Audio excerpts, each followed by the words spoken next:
আসসালামু আলাইকুম। সবাই কেমন আছেন? নতুন একটি ব্লগে আপনাদেরকে স্বাগতম। আমি জাপান থেকে জালাল বলছি। আমি নিত্যদিন ঘোরার যত ভিডিওগুলো আমি এখানে আপলোড করে থাকি। আজকে আসলাম আখিহাবারা নতুন একটি ফোন কেনার জন্য।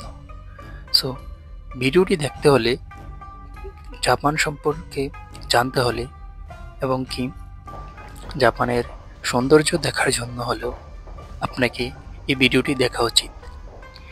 আশা করি এখান থেকে আপনি অনেক সুন্দর সুন্দর মনোরম দৃশ্য দেখতে পাবেন।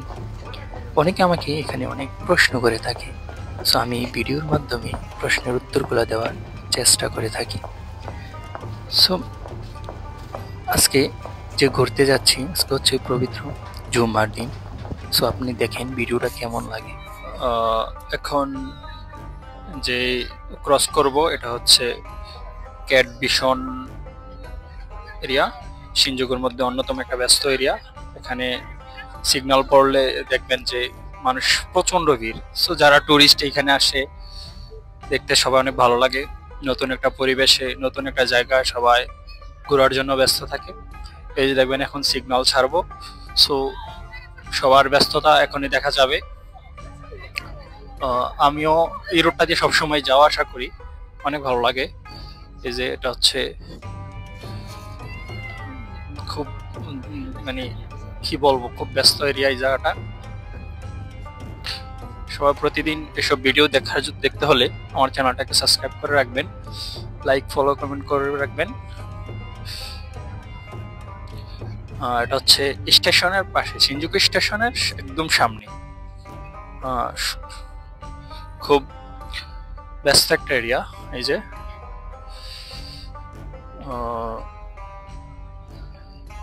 বিভিন্ন দেশ থেকে মানুষ এখান থেকে আসা যাওয়া করে। এটা হচ্ছে শিনজুকু স্টেশনের সবচেয়ে ব্যস্ত এরিয়া। সো আমি এখন বাসায় চলে যাব, আমার কাজ শেষ। আশা করি সবাই নতুন নতুন ভিডিও দেখতে হলে আমার চ্যানেলটা সাবস্ক্রাইব করে রাখবেন। আর জাপান সম্পর্কে কিছু জানতে হলে আমাকে অবশ্যই কমেন্ট করবেন। সো আশা করি ভিডিও আমার ভালো লাগে। আপনাদের যদি ভালো লাগে থাকে অবশ্যই শেয়ার করবেন। এখন থেকে আমি নিয়মিত এখানে ব্লগ আপলোড করে থাকবো, ছোট ছোট ব্লগ জাপান সম্পর্কে। এখন আমি স্টেশনের ভিতরে ঢুকে যাব। এটা হচ্ছে শিনজুকু স্টেশন। একই সো খুব ব্যস্ত এরিয়া হচ্ছে এটা। ভিডিও আর দীর্ঘায়িত করলাম না, সো এই বলে ভিডিওটা এখানেই শেষ করে দিচ্ছি। সবাই পাশে থাকবেন। ধন্যবাদ।